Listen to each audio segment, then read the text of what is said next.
Hospice, a nonprofit that started in Longview, is celebrating 40 years of service to the East Texas community.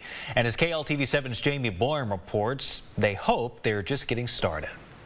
HeartsWay Director of Volunteer Services Rex Fennell helps host an anniversary celebration at HeartsWay Hospice in Longview. They began in 1984 in Longview and have expanded over the years. We serve 17 counties. We have an office, obviously our headquarters in Longview, but also have offices in Marshall, Carthage, and Winsboro. And that's why they changed their name from Hospice Longview.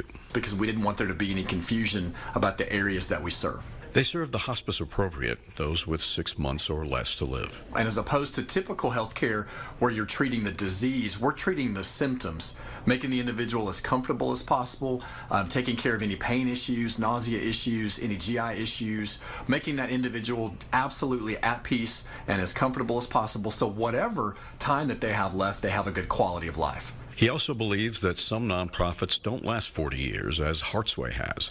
They're funded by Medicare and various fundraisers they do every year, like the Summer Grief Program for children and Love Lights at Christmas. We serve 8 times the national average of unfunded patients. We're proud to say in 40 years we've never sent a family a bill, and we never will. They have over 50 employees and use volunteers as well. They visit with patients that are lonely, maybe a patient that's in a nursing home and doesn't have many visitors, or a patient that's home and needs some extra stimulation. Rex explains many volunteers first had their loved ones served by HeartsWay. They were moved and motivated by that service to then come alongside us and want to then in turn serve others. 40 years of service, and Rex is hoping for 40 more. Jamie Boyum, KLTV 7 News.